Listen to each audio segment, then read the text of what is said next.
What is up, everybody? Welcome back. So today we are jumping into our next episode of the How to Paint Borderlands series that we have been doing with the miniatures from Monster Fight Club's Borderlands.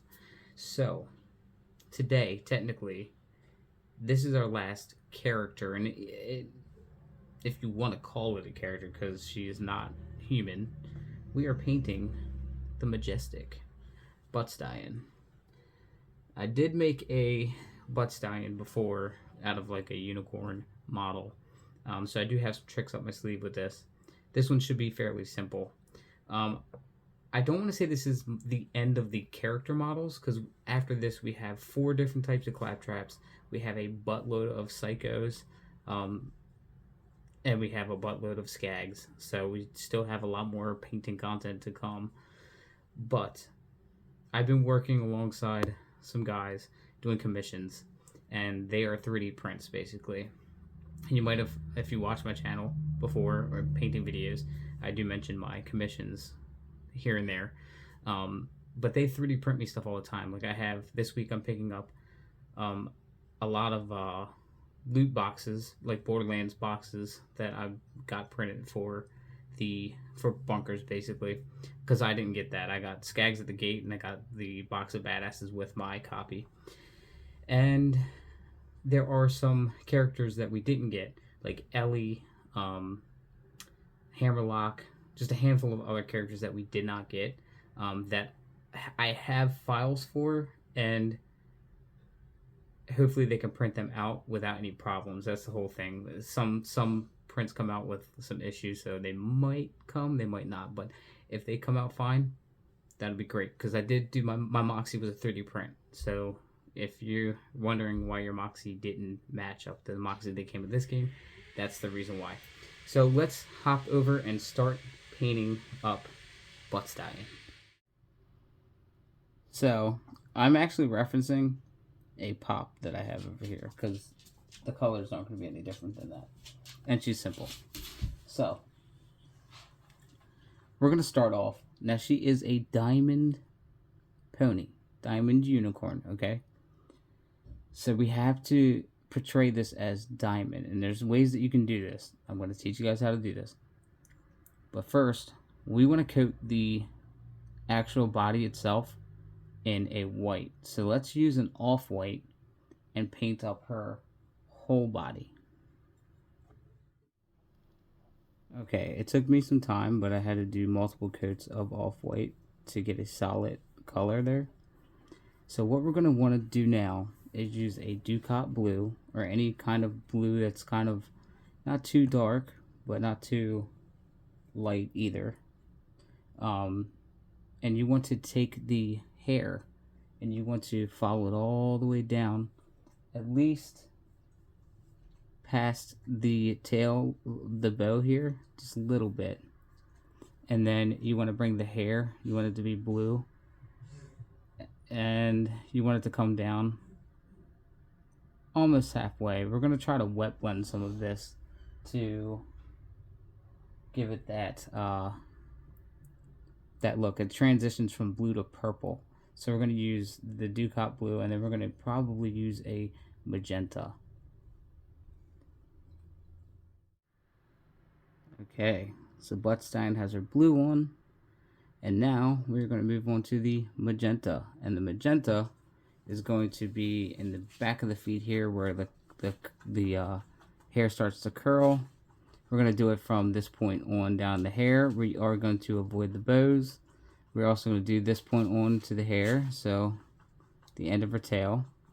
And the little swoosh in front of her face is also going to be that same magenta. So let's go ahead and get this on, and then we can figure out what our next color is going to be. Okay, so now that that color's set, we're going to move on to a pink, but I think what we're going to do is a light magenta. I think that's the closest pink I got to what we want to do. So we're going to use that light magenta, and we're going to do her bows. So we're going to do the bow here, and the bows in her hair right there. And that should be technically the only light spots that you need to hit with the light magenta or pink. If you have pink, it'll probably be a lot better. Alright, Now, what you want to do is use a metallic. And you want to hit the feet up. I already started that process right here. And you want to hit her unicorn horns with that. And you also want to hit her crown. She does have a crown there. So you want to make sure you hit that. Okay. You can stop at this point. You can put some washes on, or you can glaze it with speed paints like how we do it. Or you can do the next step. And the next step that I'm about to do is use a little trick that I do to make Buttstallion glitter as if she was made of diamonds, because that's really what she is. So we use folk art, and it's folk art glitterific. Now this stuff is quite thick. It's quite thick, and definitely something that you want to pace yourself with applying. And don't use a brush that you really, really love or use a lot for fine painting. You want to use just a beater brush or a brush that's just been through hell and back, and just get this on her. So this stuff is pretty cool. And I'm glad that I picked this up, because I don't even know why I picked this up. Like I don't even think I did this for Buttstallion. I think I got this for something else, and ended up it worked perfectly fine.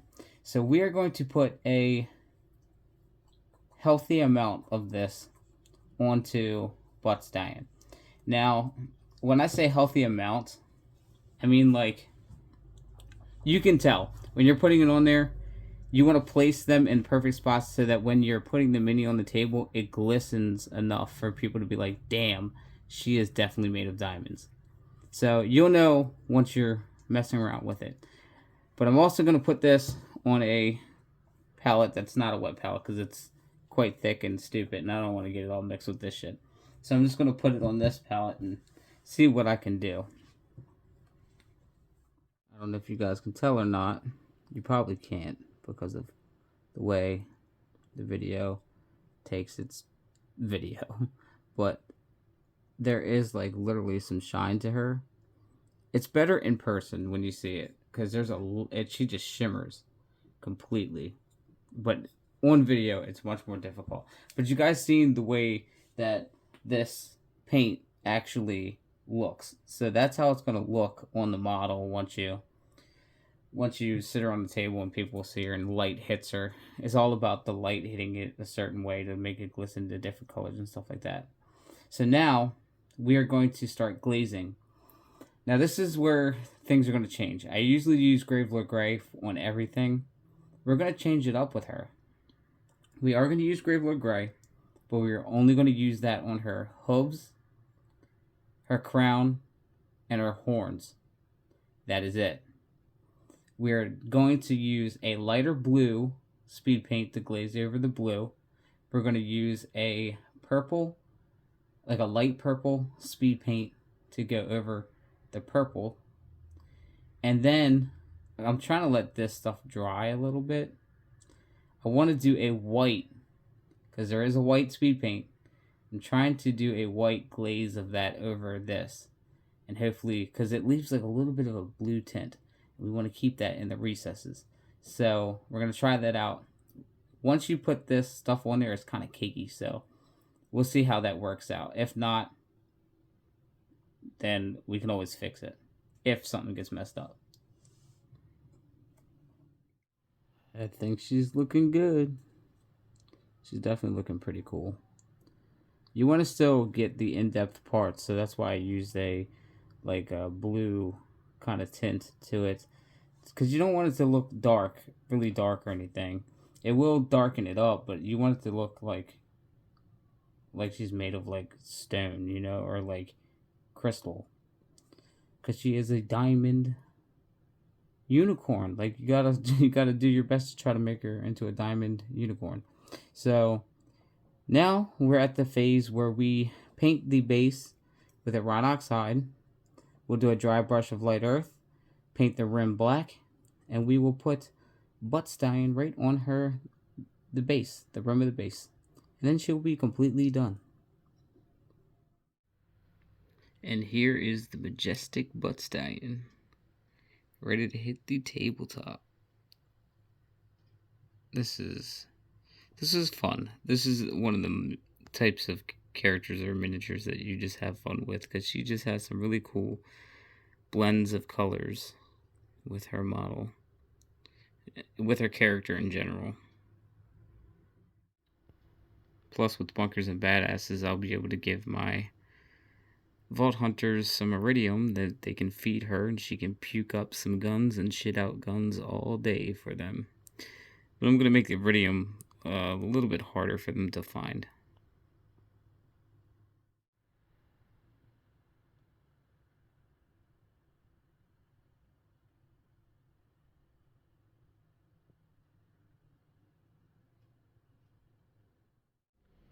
If today's video helped you out in any sort of way with painting your Buttstallion for Monster Fight Club's Borderlands or Bunkers and Badasses, I really feel like this is one of the models that you're just mainly going to use in Bunkers. Like, is there a way to use this in... I don't even know. But, yeah. Definitely going to be throwing this into my Bunkers and Badasses. I cannot wait. Definitely replaced my last one, which wasn't too bad, but this one looks really good. I'm happy with it. So, if you know anybody that needs help with painting, I know it sounds crazy, like some people can pick it up and go with it. If you know anybody that wants to paint miniatures, but they just are at the point where they're not painting their miniatures because they're either scared to, or they bought expensive miniatures that they don't want to mess up, share my videos with them. Hopefully these videos can help them get pushed in the direction to paint their miniatures, because at the end of the day, you can paint a miniature. If you paint it not to your liking, you can always go back and repaint it. It's just paint. You can also strip paint off of models too. You don't have to worry about it. And if you're like new to it, you're not going to get good unless you start. I'm not saying that you're going to start out and have the best model in the world, but as you paint one, then you paint two, then you paint 3, 20, 40, 60, hundreds, you know, you'll get better and better each time. So the best thing to do is just pick up that brush, give it a shot, and start learning, and you'll always be learning. I'm still learning. The best painters online are still learning. There's always new things that they're doing because they're learning different techniques and trying things out. The best thing to do is to just try. So, as always, thank you guys for checking out today's video. Also, if you have not yet subscribed to the channel and you've been watching these videos, or if you're new to the channel, it would be like really appreciated if you guys would subscribe. We did surpass 800 subs, and that is amazing. I love all of you guys for being here through just our content creation journey that we've been doing. We've been doing it for a while, and I've been really enjoying doing these painting videos for you guys. So, as always, thank you guys for checking out today's video, and I'll catch you all in the next one. Bye.